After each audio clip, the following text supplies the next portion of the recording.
Goeiemôre almal, wees gegroet in die wonderlike naam van Jesus op hierdie geseënde Vrydagoggend. Kan julle glo ons is aan die einde van nog 'n week? Ek weet vir party was dit 'n kort week en vir ander was dit 'n gewone 5-dag week.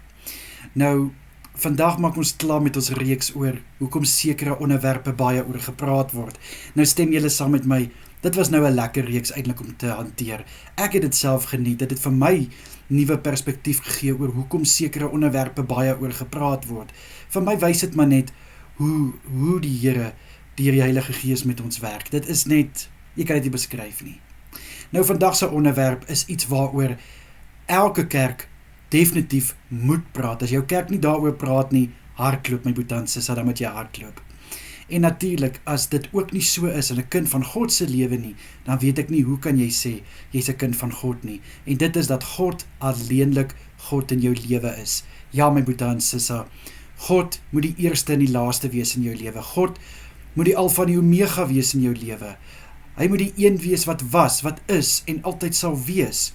My boetie en sussie, dit kan ons lees in Openbaring 1 en jy lees dit in Openbaring 22 ook. God is die Alfa en die Omega, die begin en die einde, die een wat is, wat was en wat kom. In Exodus 20 lees ons, deel van die 10 gebooie is, dat jy moet alleenlik God dien, geen ander God nie.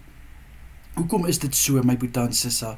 Dis omdat God eerste was, en eerste is, en altyd eerste sal wees.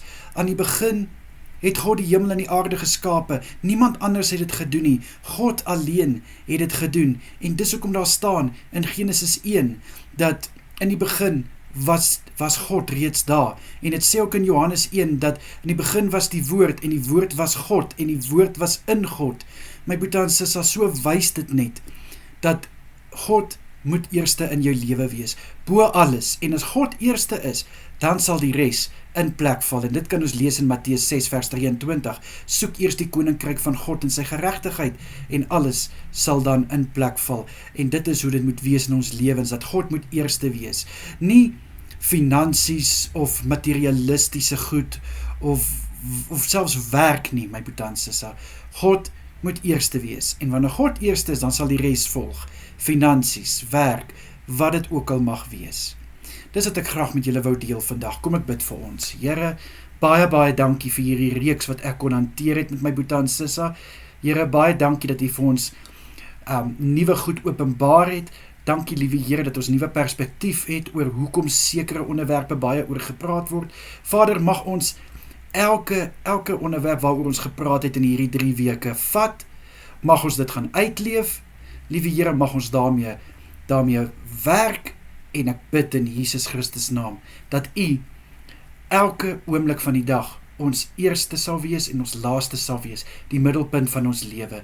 Vader, mag ons geloof, vergifnis toepas. Liewe Here, mag ons die vrug van die Gees uitleef, mag ons woorde en ons aksies ooreenstem. Asseblief, liewe Here, Vader, en laat ons nooit skaam wees om die evangelie te verkondig nie. In die kosbare naam van Jesus is dit my gebed. Amen en amen. My boetie en sussie, julle moet 'n wonderlike dag verder hê.